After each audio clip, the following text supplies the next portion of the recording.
RetinaRounds Podcast number 32. Today I'm joined by Dr. Daniel Agarwal, a vitreoretinal surgeon at San Luis Obispo Eye Associates on California's Central Coast.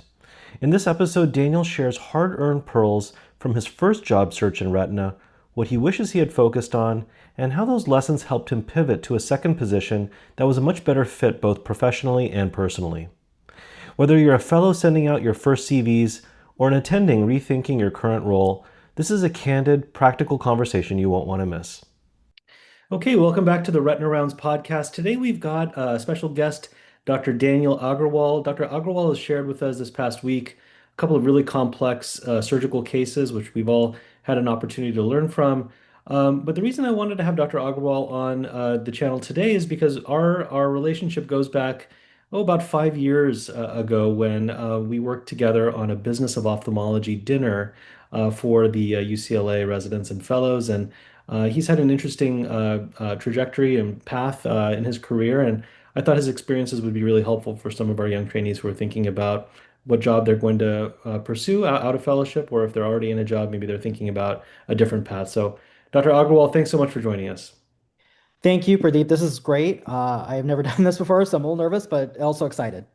Excellent. Well, we're really happy to have you here today. Well, I thought where we could start off, Daniel, is talking a little bit about your training actually. So you are not just trained as a VR surgeon, you're also trained as a uveitis and medical retina specialist. And so I wanted to sort of dive in a little bit about that path, why you chose that path, and how that's actually playing a role in your current position now. Sure, yeah. So I guess I can start from the beginning. So I'm from Southern California originally, Ventura County. I went to Duke for college, Cornell, which is in New York, the medical school's in New York City. I went there for med school. And then I did my intern year at Olive View, which is in North LA. It's a UCLA affiliated hospital. I did my residency at Arizona. And then I decided late on retina. So I didn't really decide till the beginning of my PGY4 year. I was really close between glaucoma and retina. But I ended up picking retina ultimately. I kind of applied medical and surgical, and I ended up getting for medical at Cole Eye in Cleveland for a medical retina and uveitis fellowship. So I thought, well, I'll start with medical, strengthen my application, get some good experience, and then go to VR from there.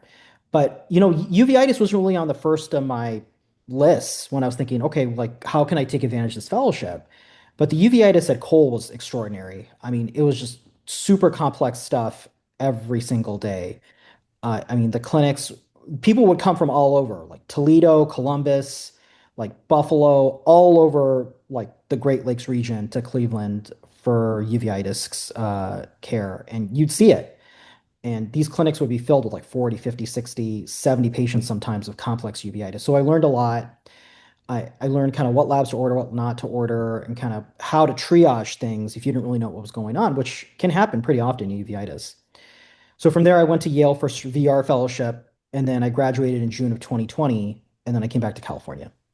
Awesome. I mean, those are, I mean, great institutions. Cole, in particular, the uveitis program there is really just stellar, and I'm sure that was a huge learning experience. A lot of great mentors to learn from there. So how do you use that now? I mean, are you primarily practicing as a vitreoretinal surgeon with maybe a little bit of uveitis here and there, or is there a lot of uveitis that's being referred to you? How has it been helpful? It's been very helpful. I didn't realize how helpful it would be, but I'm in San Luis Obispo, California, which is Central Coast. So basically between LA and SF, but right on the coast. And I cover San Luis Obispo County and parts of Santa Barbara County. And I don't really know anybody else who does uveitis in this area. I think I'm the only one who does.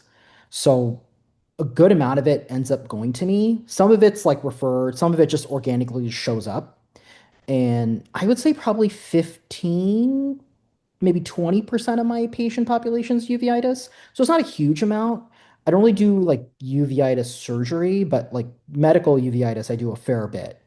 And, over the last couple of years, I've gotten pretty good at like what my regimen is, how I'm going to triage patients, what labs I'm going to prioritize.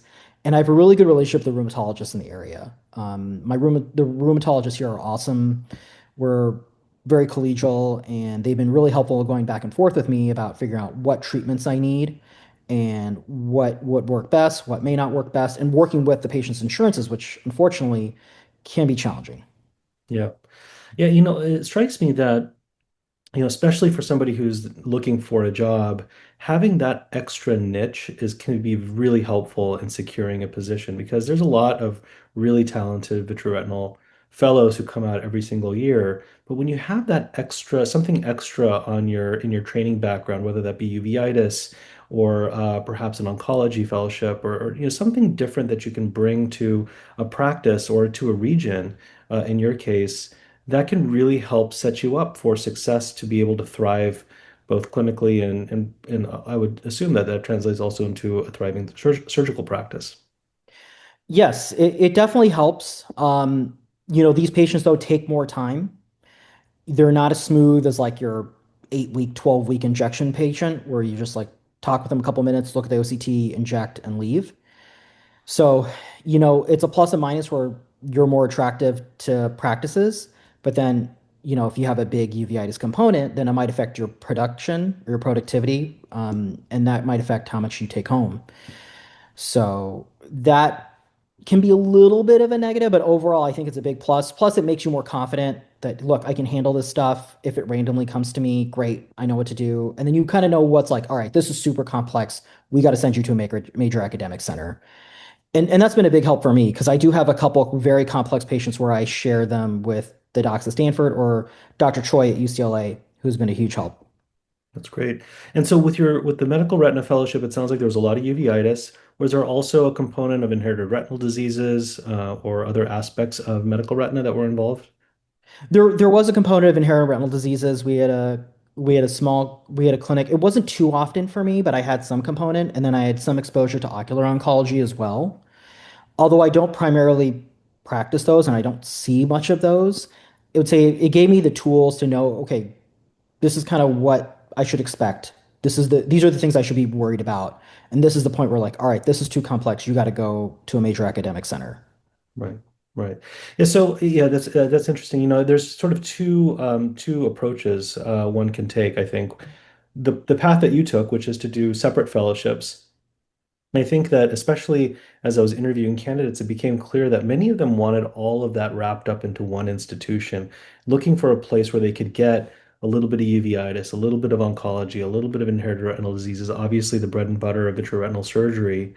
Um, do you have a feeling? I mean, you've taken one path of doing two separate fellowships, but do you think that one can have the same level of confidence doing a single fellowship that maybe has a little bit of these components built into the fellowship structure versus doing separate fellowships in each of these fields? I think it just depends on the fellowship. Some are going to be very strong in certain components. Like there are ones that we know that are super strong in pediatric retina. There are some that are super strong in onc or uveitis, like whole. And there's some that are just really good bread and butter ones. You're going to see a ton of standard retinal detachments, peels, diabetics, things like that. And I think it really depends on the fellow, kind of how do they see their job?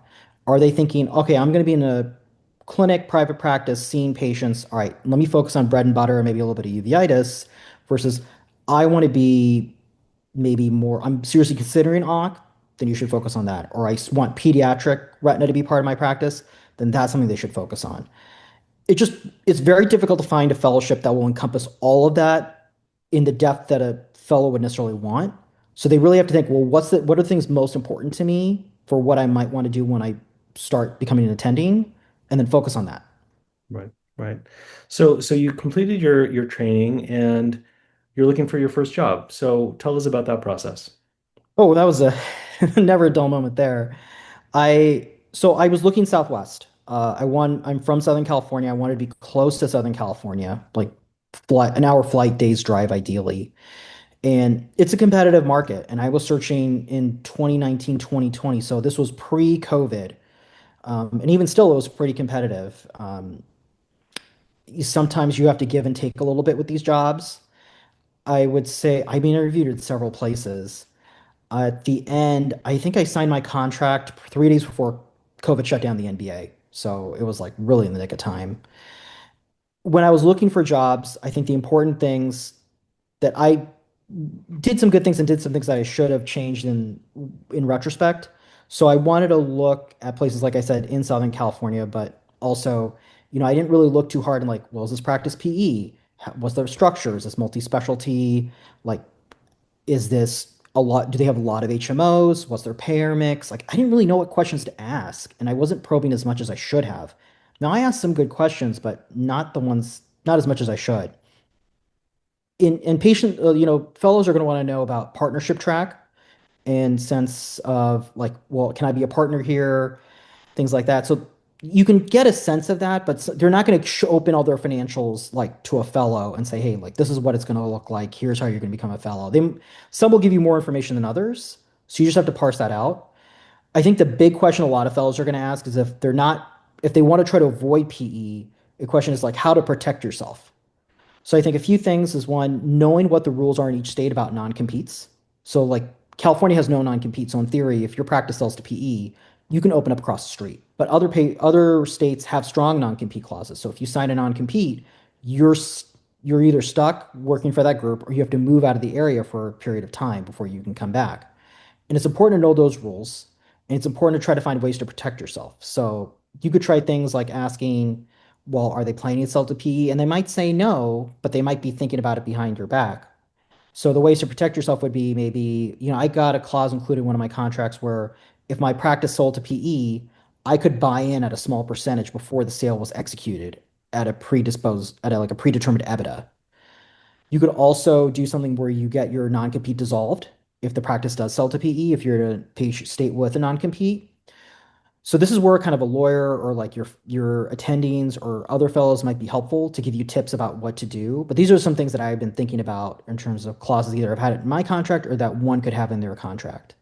Yeah, I do want to dive into some of these details, but I want to go back to what you said at the very first thing was geography was really the most important thing for you. And at the time, were you also looking for a place that would work for you and a significant other, or were you just looking for yourself? How did that Just work? for me. Just for you. Okay, so that gives you a little bit more flexibility, I guess, as you only have to take into account your own really your own desires. Um, and then, the other thing that I always tell my fellows or I told my fellows when they were looking for their first job is that probably the most important thing to look at is what the culture of the practice is. And does that culture align with how you would like to practice, who you are as a person? Um, and are the people that you're going to be working with, are these people that you can trust, that you enjoy spending time with? Because they're really going to be like your second family. So, to what extent did that factor into some of your early decision making? I mean, we're going to get into the nuts and bolts of the contracts and clauses and things like that, but these sort of bigger picture things, I think, are almost more important, right? I mean, because you can have the perfect financial contract, but if the people that you're working with aren't the people that you want to spend time with, or they're just not philosophically aligned with you, it's never going to be a setup for success. Yeah, yeah, and again, this is one of the things that I didn't think about as much. I mean, I got a general sense, but I didn't think about it as hard as I should have in retrospect. I was looking at the culture of the practice because I've been in multi-specialty kind of for both my jobs, and the multi-specialty is really important because you're going to be sharing patients all the time, especially with glaucoma, a cataract specialist. So like NVG walks in through your door, you're automatically going to share that patient with a glaucoma specialist because you have to get the PDR stabilized, and then they need a tube. So if you don't have good rapport with your glaucoma specialist, it's not going to go great. And you want to have the ability to share patients. Like if somebody's not feeling great or you're not feeling great, and you're like, look, can you cover for me or can you take this patient because I got to get out of here? Or if you have an emergency come up at the hospital where you have to go to emergency surgery and you need somebody else to help couple your clinic, if you don't have that rapport, it's going to make it very difficult. So you want to find a place that, you don't have to be like amazing, amazing colleagues, but like you at least are collegial, you're willing to share patients, and you're willing to bounce ideas off each other. So the other thing that I wanted to ask you about is looking at a practice. I mean, you're looking at private practices effectively. You're not looking at Correct. academic positions, so that helps to narrow the field. There's a little bit of luck involved too, right? So, you've got to find a job after your fellowship is done, or you're going to have to do, maybe something else in terms of another training or something like that. But you're looking for a job, not the perfect job may not have an opening when you are looking. And so there's a little bit of luck that's involved. And I think that's a big reason why, and I say this a lot to trainees is that don't put so much pressure on yourself to find that perfect job the first time around. In fact, most people don't stay with their first job. And that's okay. That's okay. I mean, you may luck out, you may find the perfect place, but really, I think that the key thing is to try to find the people and the culture, and of course, the geography that's going to make you as happy as possible. Within that framework, though, you can narrow down the field a little bit further. You can look at retina-only practices, for example. You can look at multi-specialty practices. Of course, there are sort of healthcare systems like the Kaiser system that you could look into. Tell me about, were you thinking, were you looking at one specific type of practice that would have been ideal for you, or were you kind of open to all of those options? I was open to all those options. I mean, I think I interviewed retina only, I interviewed multi-specialty, I interviewed at a Kaiser, I interviewed at like PE, non-PE. I was pretty open to these different practices. It just kind of depended how things were. And I think going back to your point about kind of what one is looking for in a practice, that really depends on the fellow too. There might be some fellows who are like, I don't really care where I live. I just want to make a lot of money, have a lot of time off, have really good benefits. And that's great. You just have to know as a fellow or anybody looking for a job, what matters most to me, because there is no such thing as a perfect job, right? You might make the most amount of money by maybe living in the middle of nowhere and you have nowhere to spend it, or you may love the peace and quiet of being like in a rural area, but maybe you have a relative you need a beer with or need be nearby, or you may have health issues where you need to be in a major city so that you can get care so that you're still healthy. It just really, I think it's important for fellows to really write down what's most important. Because when you're going to be in your job, you might be like, oh man, I see this job on like the Academy job board that has a higher salary, or it's a cool location, or they offer 10 weeks of vacation. But you have to be at peace. Oh no, I picked this job because of location, or like quality of life, or high income, or what have you. And you just have to be at peace with it, because Right. you will not find a perfect job. Right, right. Yeah, and that's the other actually, you mentioned something that really reminds me that I think a lot of people really focus a lot on that first salary. And it's important. I mean, we have to support ourselves. Cost of living is high. But I really think that the more important question is what does this look like long term, right? Yeah. This is a long-term relationship that you're engaging in, hopefully. And if the salary may be a little bit less now, but the future looks bright. It may be worth it to, take a position that meets all of those other needs, even if the salary isn't that great up front. Right. And that's reasonable, but I think that's where people need to make sure that if they're looking at that and it's an independent private practice, that you make sure that you're going to have that pathway to get that higher income down the road, that you protect yourself against a sale or some type of block for you that you won't become a partner, that you make it clear that, hey, look, I would like to become a partner at this practice. What would that look like? What would the path be? And as long as they can tell you that in clear terms, then that should help. Right. So you mentioned the term PE, and many of our viewers may not be familiar with what that term means and what that means in the healthcare landscape, at least in the United States. Can you explain to us what is PE and actually also how it impacted your first position? Sure, yes. So private PE is private equity. So these are investors that have pooled their money and have now entered the healthcare space, specifically ophthalmology and retina, to buy practices. And what they usually do is they buy individual practices from retina specialists.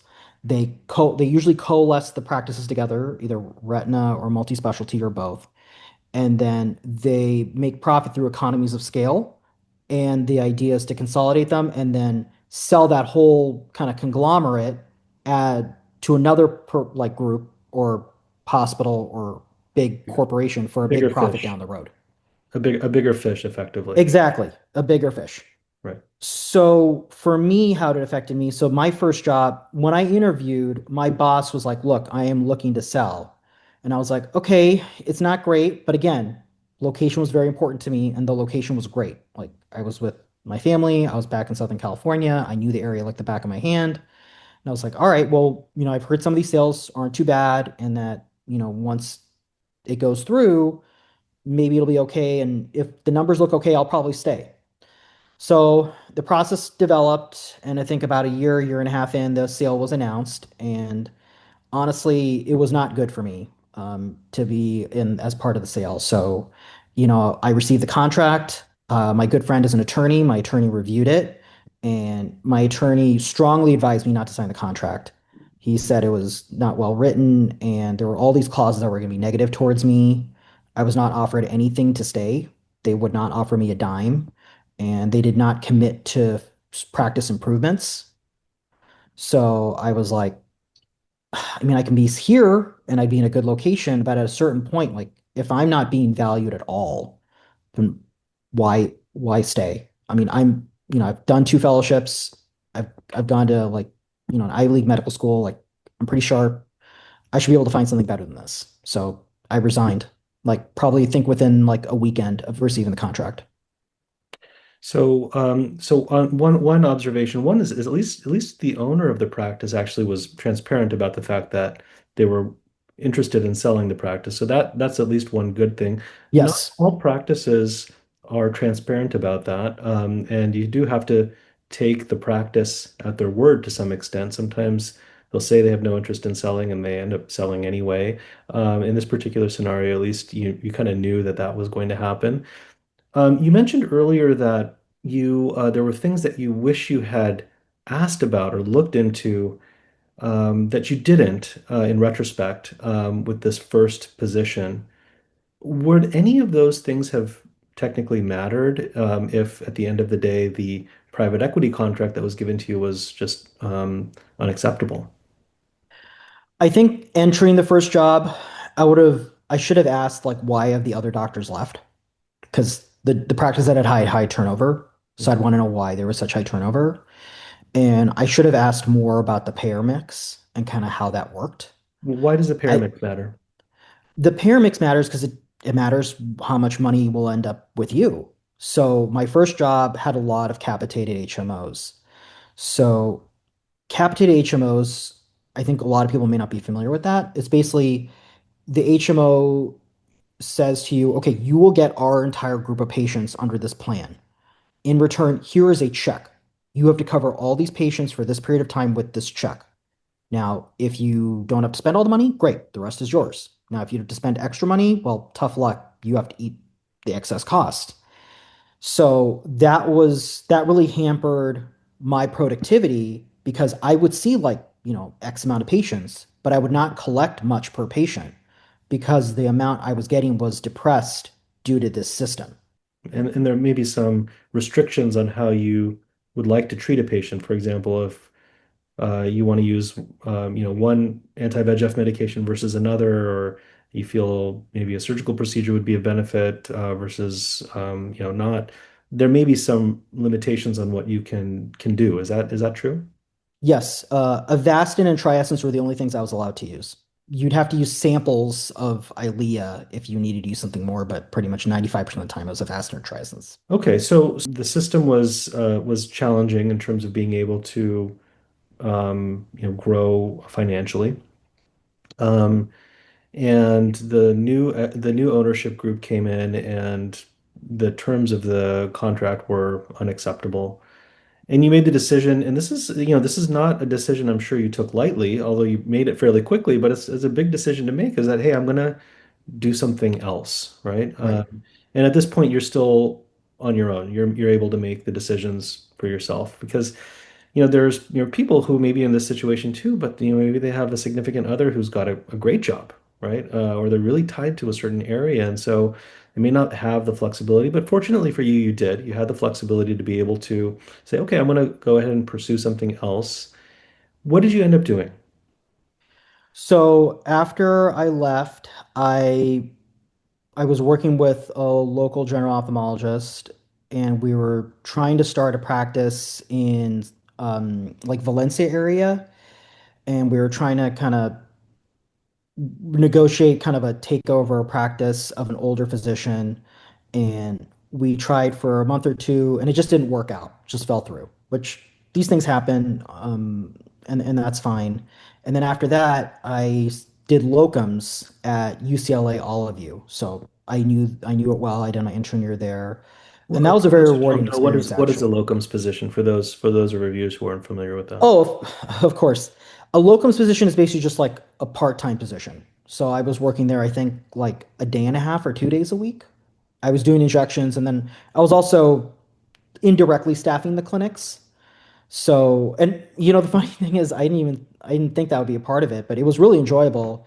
The UCLA residents were great, and it was awesome to be able to kind of give them some of well, some expertise to just give them a sense of kind of like what to do and just kind of like, yeah, that sounds right. Just keep going. You're doing great. And I really enjoyed it. But then, I ended up signing with my current practice, and then I left, I think about 2 or 3 months after. And you're currently practicing in San Luis Obispo. Correct. And so tell me about, okay, you decided to sign with this practice. Obviously, you're coming at it now with a completely different perspective than you did when you first finished fellowship. What are the things that you are looking at this second go around? So I looked more carefully about like like physician turnover. I looked kind of what the payer mix would be. I looked at kind of what the area was like and was there an opportunity for at least some level of growth. And again, location and proximity to my family was also important. So this group, their payer mix was much more advantageous. They had one HMO, but it paid pretty decently. So I was like, okay, that's fine. And then they didn't have much at all physician turnover. The retina specialist had left, but otherwise, like all the other docs had been there for a long time. Even at the interview dinner, I got along really well with the other docs. They were very collegial, and it really seemed like they wanted me to succeed. The area was very pleasant. It was quality of life is great. And the contract was very reasonable. And I had my attorney review it. I reviewed it carefully, and there was no real like poison pill provisions or anything really disadvantageous. So I was like, this seems reasonable, and it fit like. I mean, again, you're not going to find a job that fits every single criteria, but it fit a good amount of them. So I was like, sure, let's do it. Perfect. So let's kind of dig in a little bit. So as far as other physicians, maybe those physicians who may have left the practice, would you suggest actually reaching out to those physicians and just asking them about their experience or why they left? I did. I think the physician who left, I think they had a change. I think they were moving out of the area. I forget off the top of my head, but it was nothing really. There was no like major red flag. So like I've had it like you've had one for what I was interviewing. Like I had a practice that I was relatively close to signing, but I was able to get a hold of the doc who was leaving.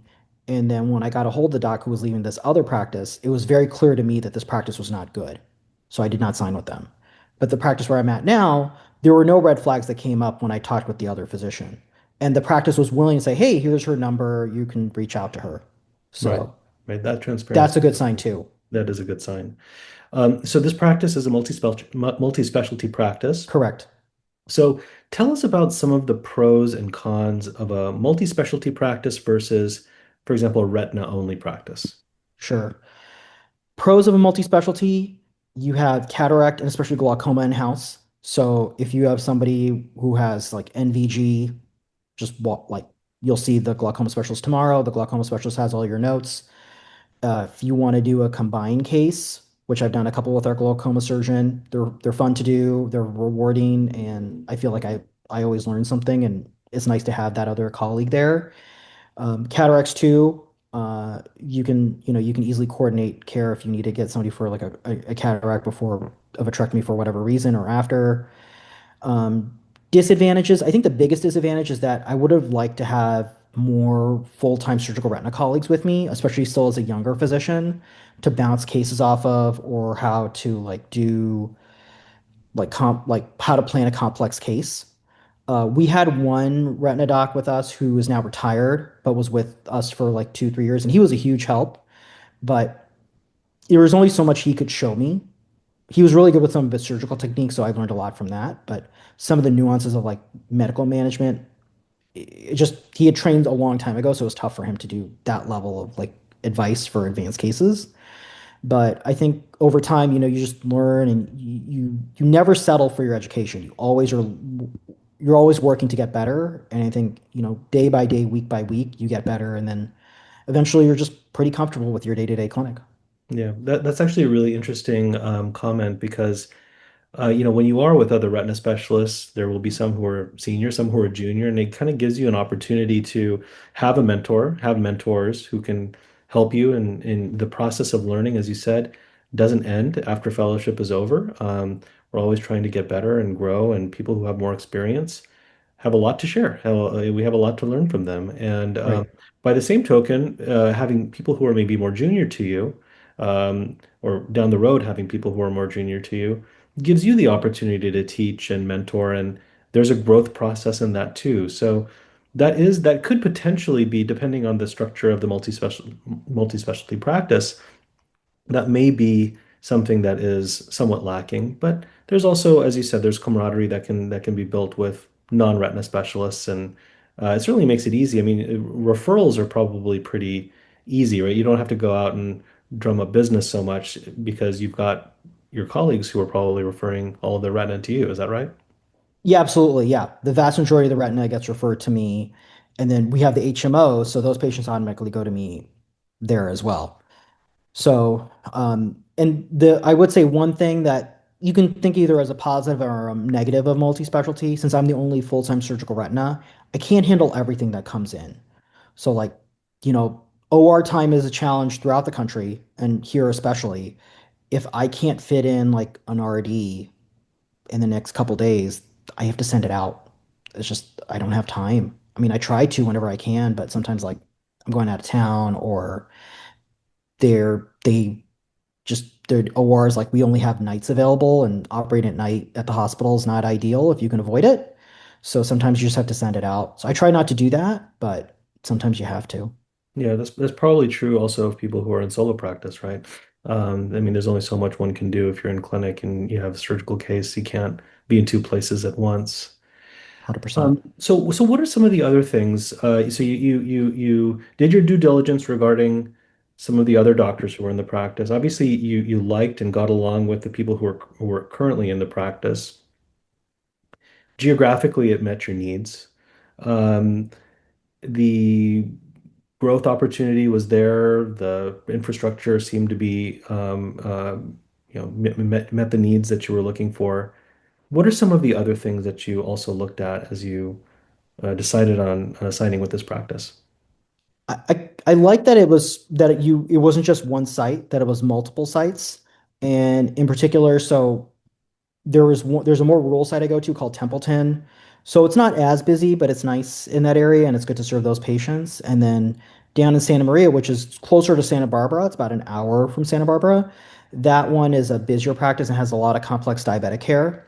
So, and I didn't realize this quite as much when I signed, but that has been a source of some of my more interesting pathology and kind of the patients who are sickest, but the ones that I can make the biggest impact. Yeah.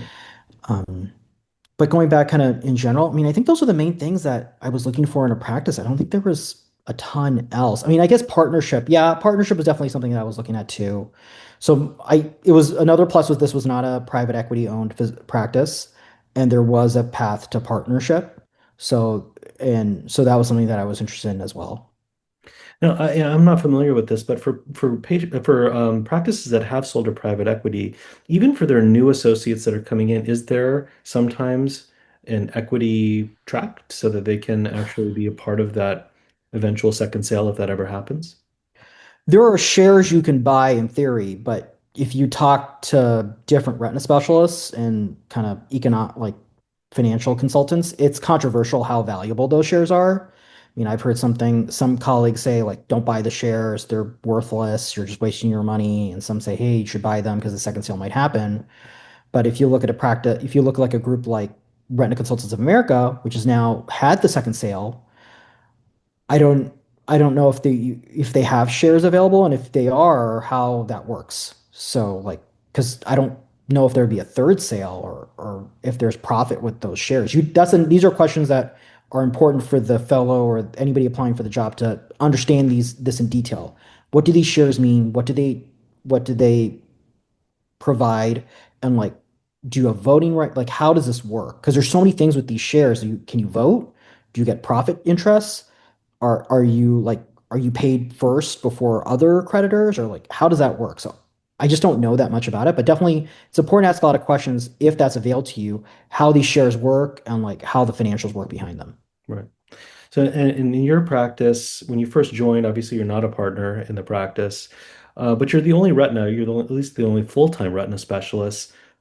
Did the degree of, I wouldn't say autonomy, but the decision making to, let's just say, you mentioned upgrading equipment as from your other practice, that wasn't something that was offered. So if you felt like there was maybe a new device that you thought could really elevate the level of care, or there was some other operational change that you thought would be of benefit to patient care, did you have the opportunity to be able to voice those ideas and actually make them happen?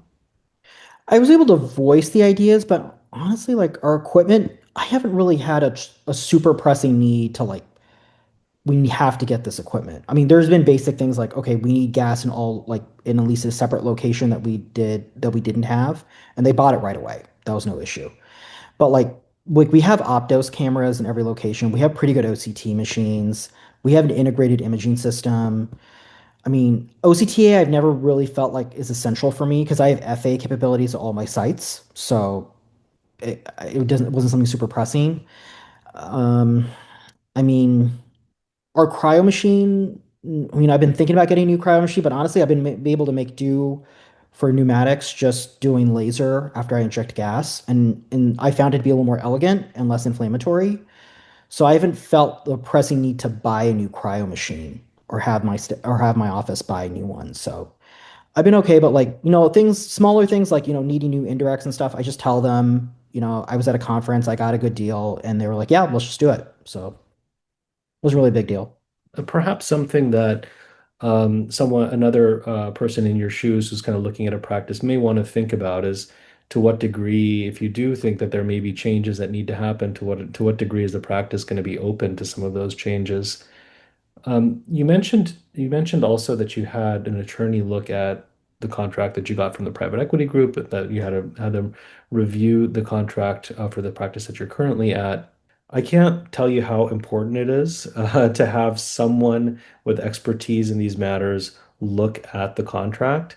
You had a friend who was able to do that for you, but do you have any advice? What are what does that dialogue look like? Do you just send the contract over to the lawyer? They just send you their notes and that's it, or how does that process of sort of vetting the contract work?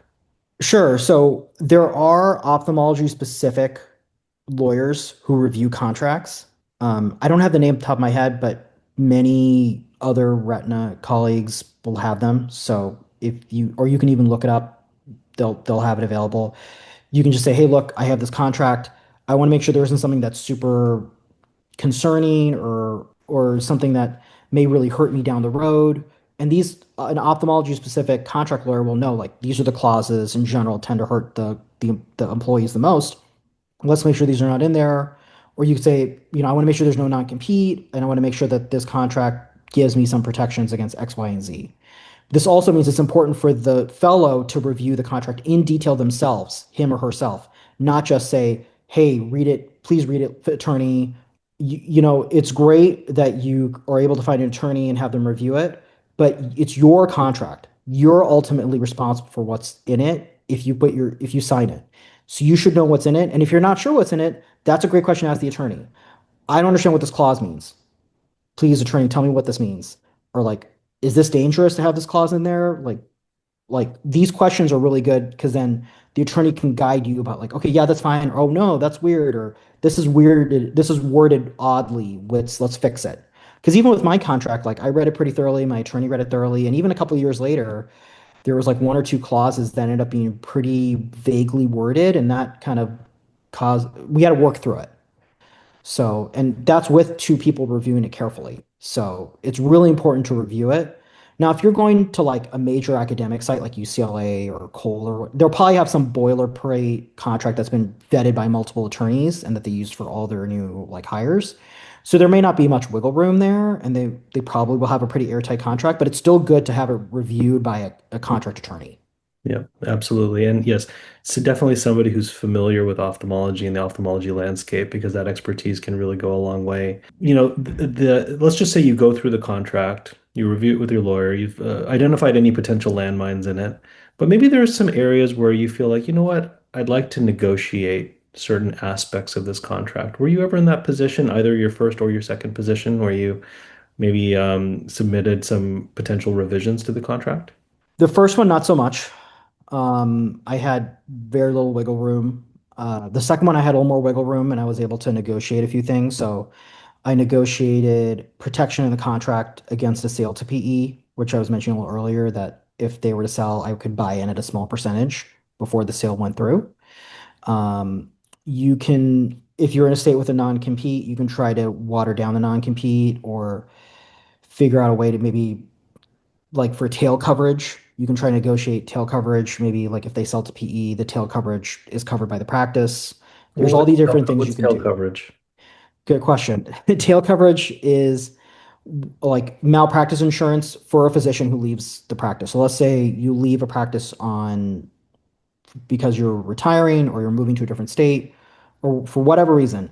Those patients that you cared for could still theoretically bring claims against you in the future for care that you provided while you were at the practice. So the tail coverage will cover for that. Right. Okay. So you can negotiate maybe tail coverage after you leave, maybe a potential buy-in if the practice goes sells to private equity, maybe waiving any non-competes if they sell to private equity. What are some of the other things that you looked at?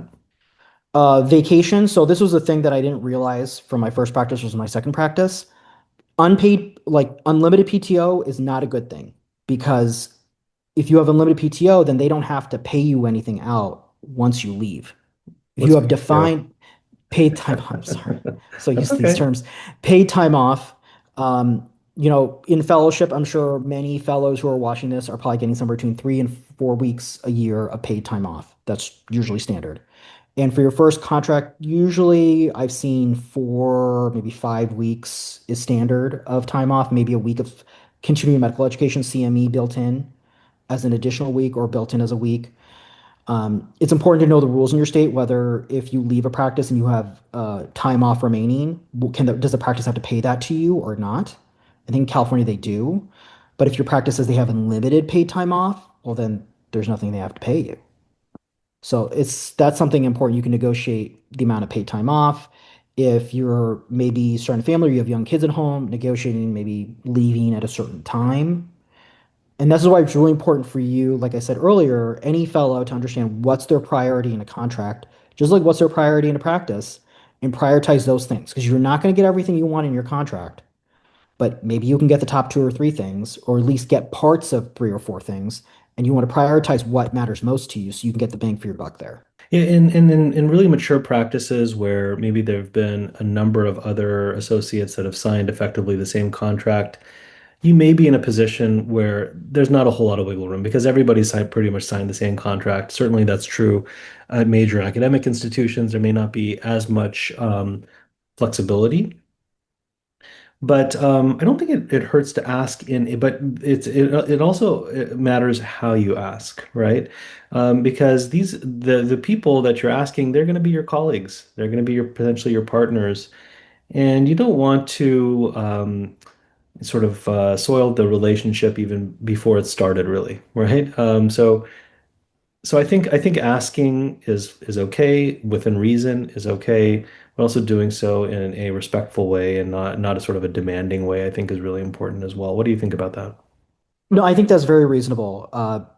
You can convey, hey, look, these 2, 3 things are very important to me. And you can maybe explain, like, look, like my kid gets out of daycare at 3. I need to be there to pick up my kid because my wife or husband is working till late on this day. On Wednesdays, I need to get out at that time. Or, I have family like 3 hours away that I need to see to help take care of. Can I get maybe a late start on Monday or an early end on Friday? and in return, I'm willing to do this or go to another clinic or what have you. Again, it's a negotiation. So, if you're willing to give a little bit in one way, they may be able to be willing to give in another way. In a major academic center, that might be a little bit tough, or again, a large practice that has physicians, they sign associate the same contract over and over again.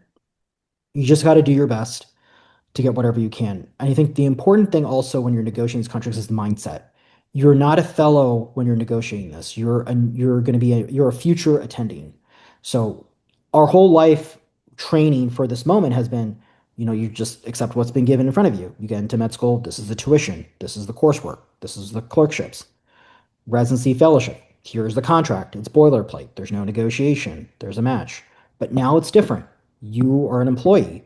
You can negotiate. If you just say yes, yes, yes to everything, they're going to be thrilled because they don't have to negotiate at all. And then you're stuck. And then, once you kind of get a sense of kind of how much value you have, you might be upset down the road.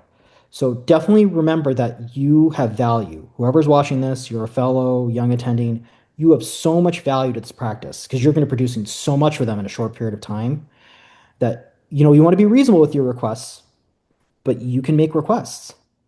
Yeah, I think you're right. And yeah, there's a difference between, coming back with 15 different items that you want changed in the contract versus maybe one or two things that are really important to you and there's a reason behind it. And if you can communicate like, hey, I need this for X, Y, and Z reason, I'd really, like to have this included or modified in the contract. I think that goes that can be a little bit more palatable to an employer versus just a laundry list of things that are unacceptable. So yeah, that process can be a little bit it can be a little bit tough. I've seen fellows kind of struggle with that, of how much they think that they can ask for. And I think that, there's no one right answer, but your advice of try to sort of prioritizing maybe the one or two things that are really important and really focusing on that and being able to justify it, in a polite and respectful way, I think might work. And and at the end of the day, they may say no, and that's okay. But at least you asked, and Right. you sort of move forward from there. And the negotiation, in most cases, that contract negotiation, will pause. You'll sign the contract and that'll be it. But contract negotiations happen again in the future. So you're like, all right, I couldn't get the clause I wanted now. We'll circle back in a year or two, and you might get it then. Well, Daniel, look, I thought this was a really interesting and enlightening conversation. I hope that some of our trainees and those who are in practice who are maybe thinking about exploring different career paths, they'll find this to be really helpful to guide them in the decision making going forward. Just want to really thank you for taking the time to share your experience, share your thoughts, and also for sharing your cases earlier this week, which was really great as well. So thanks so much. Thank you so much. Yeah, this was great. I appreciate it. Have a good one. If you enjoyed this video, please visit us at RetinaRounds.com. There you can sign up for our email list. You'll get a notification every time a new video is posted. And if you have an interesting video or a tip or trick that you'd like to share, please follow the links on our website and you can upload your video there. Thanks so much for watching.